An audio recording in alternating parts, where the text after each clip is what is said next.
In today's video, I'm going to show you how you can create your first Google PMAX campaign for your e-commerce business so you can start generating more revenue from Google. PMAX campaign is basically all-in-one campaign similar to what Facebook does with Advantage Plus. It leverages Google AI to help you both prospect and retarget within the same campaign and also target all different placements. So without further ado, let's get right into it. The first thing that you're going to do is going to log into your Google account, hit create campaign, new campaign, and when you're here, you need to select your campaign objective. So you obviously gonna be going for sales, but another thing that you can do is you can create a campaign without guidance. All of these sales leads, website traffic, etc., what they will do is they will just pre-select some of the settings for your campaign, so it's gonna be easier for you to create. If you're a beginner, you can simply go with sales and that's it. Then you're gonna see your conversion goal on top should be purchase. This is your main goal. Now we have set up different goals for this client. We have contact, we have phone call leads, and we also have submit lead form. But ignore this. You should have purchase. If you don't have purchase, you need to set up your Google tag and Google Ads account. You're gonna hit continue, then scroll down and you're gonna see different options. You have search, performance max, shopping, demand gen, display, and video. For today's video, we're gonna be creating a performance max campaign. Then next option is add products to this campaign. Here you need to click and select your Google Merchant Center. If you have not created one, you need to create one. And what Google Merchant Center is basically, it stores all your products from Shopify and it allows Google to promote them on its platform. So select your Google Merchant Center and then we're gonna create a campaign, which I'm gonna call test campaign for YouTube video. Hit continue, bidding. Now here you need to choose your bidding strategy. In the bidding strategy, I would recommend you to go with conversion value and set a target return on ad spend, which is basically ROAS. And if you're starting out, you can go with a little bit over your break-even ROAS. So for example, your break-even ROAS is 1.5, you can go with 200. And it's different to Facebook because let's say if you want to achieve a ROAS of 1.5, you need to enter 150. And if you want to achieve a ROAS of 2,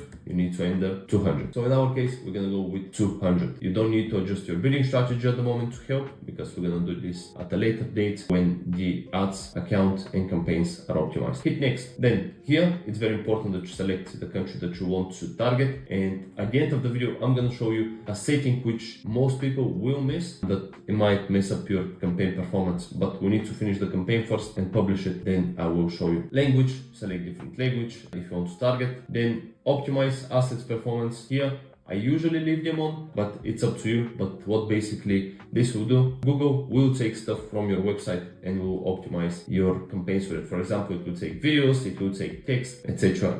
And then into more settings, you can schedule, you can add UTMs if you're using Tripwell, for example, to track, and that's it. The next step is asset generation. So with asset generation, what Google wants to do is for you to enter some of your URLs like website, Facebook page, Instagram page, and it will scan all of the links that you have added and will provide you with some search themes, headlines, descriptions, etc. and it's going to populate your ads. I don't usually use it, so I just hit skip. Here you can name your asset group and then enter your business name, add your logo. Next, we need to enter all of the assets. So here you're going to enter the final URL, calls if you want people to call you, headlines, long headlines, description, and all the good stuff. Now, what I would recommend to you when it comes to headlines, descriptions, and long headlines, depending on your budget, you need to decide how many you want to add. If you're spending just $50 a day, don't add a ton of headlines. Simply because, let's say, if you add 15 headlines, 5 different long headlines, 5 different descriptions, that's a ton of different variations that Google can come up with. And if you're spending just $50 a day, Google will not be able to test all of these different variations. So if you're starting with a low budget, start with the bare minimum. So let's say if you're starting with $50 a day, start with, let's say, 3 to 4 headlines, 2 long headlines, and let's say 2 to 3 different descriptions. Next, videos. Here, I would recommend to you to add one video. You need to first upload it to your YouTube channel and then add it here. Simply because you can see here, if you don't have a video, Google will automatically create one in most cases, which most of the time is not a good video. So definitely add yours. Site links, I definitely recommend to you to add some best-selling collections, new arrivals, etc.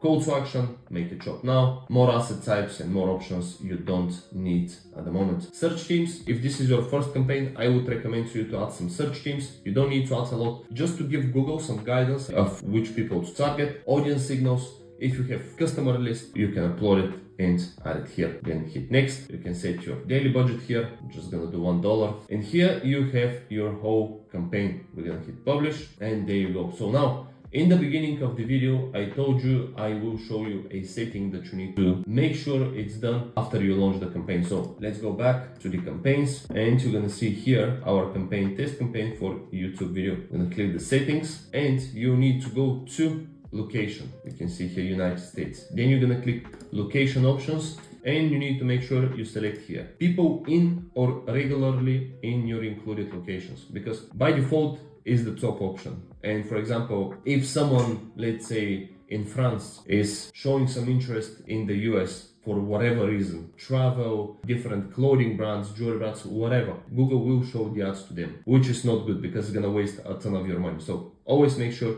you select this on the bottom, hit save, and that's it. This is how you create your first Google PMAX campaign. I haven't gotten into too much detail just because all of this can really get you going and you can start generating sales from Google Ads. Expect more videos from me on Google Ads in the future. So if you have any questions, drop them in the comments down below, and I'll see you in the next one. Bye.